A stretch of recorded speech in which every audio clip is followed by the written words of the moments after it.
In this New World video, we're gonna test Invigorated. We are gonna see if Invigorated has the potential to be a best in slot perk. We are also going to test if it stacks and if there's a cap to Invigorated. Before we get started testing Invigorated, let's start with the basics of Invigorated. What is Invigorated?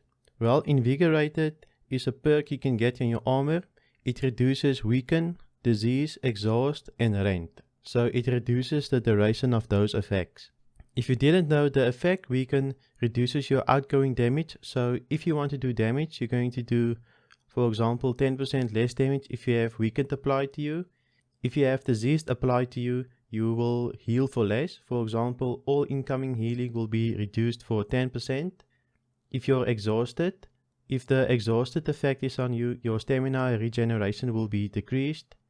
And if rend is applied to you, all incoming damage to you will be increased. So if rend is applied to you, you will take more damage from all sources.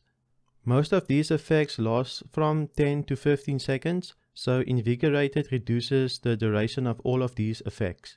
Before we test Invigorated, we are gonna test with a full armor set of Invigorated that is max gear score. First we're gonna test with 0 Invigorated, then with 1 piece of Invigorated, and so forth until we hit 5 pieces of Invigorated. Each piece of armor will have 11% Invigorated on it, so take note of that. This test will be performed with the hatchet. We're gonna test rending throw on my brother, the core gameplay, and afterwards we're also gonna test the upgraded rending throw, which increases the rend by 4 seconds. So we're gonna see if Invigorated also reduces extended effects like targeted impact, which increases the rend by 4 seconds. So now let's get to the first test, just testing the normal rending throw without the extended duration.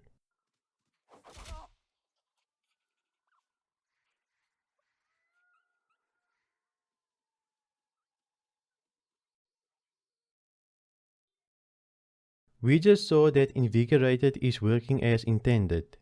Each time my twin brother added armor piece to his character, the rend would be reduced by 1 second. So Invigorated is actually reducing the time of the rend by 10% for each armor piece added. Now we're gonna test and see if Invigorated also reduce extended duration effects. For example, if we upgraded rending throw to targeted impact increases the duration by 4 seconds. So we're gonna see if Invigorated also reduces this extra 4 seconds.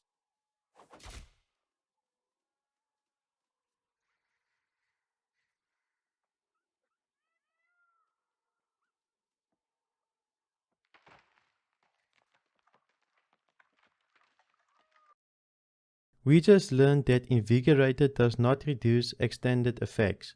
So whenever effect is increased by a few seconds by an ability, for example, targeted impact increased the rend by 4 seconds, that 4 seconds will not be reduced or affected by Invigorated. So we're starting to see a trend. Last time I tested Freedom in a video and we also saw the same results. These type of perks like Invigorated, Freedom only reduces the base amount of the stun or effect or whatever. So we're starting to see a trend that if an ability gets upgraded and increase the duration of a stun or a disease or whatever, then the Invigorated or Freedom only applies to the base amount of the ability. For example, the rending throw was 10 seconds, so it only applies to the rending throw that is 10 seconds long. It won't apply to the extended effect that is 4 seconds long. So the 4 seconds are not included into the calculation. I would say that it should apply to the extended duration, since I feel like we're getting scammed if we invest into Invigorated or Freedom or maybe even Vigor. I haven't tested Vigor by the way, but let's say Vigor is the same. If we're investing these armor pieces like Freedom, Invigorated, maybe Vigor as well, then we should get all of the durations reduced, not just the base amount. Maybe this is something that we should bring attention to the devs and tell them that we want all of the durations reduced by Freedom, Invigorated and so forth. Since when you read the armor perk, it's a little bit misleading. It should say it only reduces the base amount of the effect and not the extended amounts. I say we should bring this to the devs and tell them that we want all of the durations reduced, but this might even make these perks overpowered. Who knows? Anyway, let's get back to the topic at hand. Is Invigorated a best in slot perk? Or can we see it as a best in slot perk? In my opinion, is Invigorated a best in slot perk for PvP? At this moment, no, I wouldn't consider it a best in slot perk for PvP, but for PvE, I can make a case for it. But even then, I would like to have my ward and my refreshing and a weapon perk. And maybe the last perk can be Elementalist version or Invigorated. So why wouldn't I say that Invigorated is a best in slot perk? Well, let's look at it. Most effects like rend, weaken, diseased and so forth are between 10 to 15 seconds. And of course the extended buffs doesn't apply. That will even diminish the value of Invigorated more, but let's just leave this out of the conversation.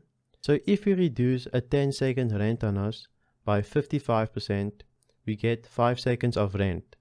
Even that 5 seconds of rend is enough time to burst us, because the name of the game in PvP currently is burst.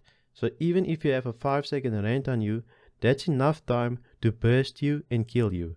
So I wouldn't say that Invigorated is a good perk, since the burst time of PvP is so quick. But you can also make a case for Invigorated, since it not only reduces rend, it also reduces disease and other effects like exhaust. And let's also include weaken. So it can reduce 4 effects simultaneously from just one perk, which can make it strong. And with the cleansing pot getting nerfed next patch, maybe Invigorated can be used in some scenarios. Since when you get affected by these weaken effects or rend, maybe you survive a burst, and maybe don't have any of those effects on you, you won't get burst afterwards. But you will have to survive for at least 5 seconds and not get bursted down in 5 seconds. But in that 5 seconds, rend can be reapplied to you, weaken can be reapplied to you, and disease can be reapplied to you. So in that scenario, maybe Invigorated isn't as valuable as it might seem, even if it reduces 4 types of effects, since rend can just be reapplied to you as well as the other effects. As you can see, I'm torn between if it's going to be good or if it's just going to be useless or somewhat okay. But that being said, there's one build that I can think of that can utilize Invigorated, and that will be with the Greatsword.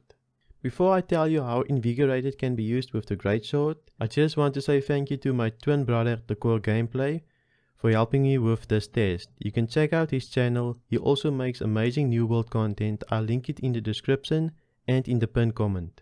So how can Invigorated be used with the Greatsword? Well, there's an ability called Steadfast Purification. And with this perk on your Greatsword, you can reduce debuffs and debuff durations by 20% for each hit with Steadfast. So with the Steadfast ability plus 55% Invigorated, you will have a 75% reduction in all debuffs when you use Steadfast. So that's an insane amount. That's more like a 3-second debuff on you, so a 3-second rend and so forth. So there's one fun build that you can try with the Greatsword if you have a bunch of Invigorated armor. You can use the Steadfast Purification perk on the Greatsword and just reduce all of your debuffs by 75% if you use the Steadfast ability. But that's not all. The Defiance tree of the Greatsword also has a passive called Cleansing Chain. If you heavy attack or attack with the Greatsword and you hit the final third attack on the Greatsword, all debuffs will be reduced by 10%. Meaning that if you have 55% Invigorated, plus you use Cleansing Chain and you use Steadfast Purification, you will have all in all 85% of Invigorated. Basically 85% of all buff durations reduced, if you use the combo correctly. This Invigorated Greatsword build might be strong, but we will have to test it. If you've liked this video, consider subscribing. I post new New World videos every week.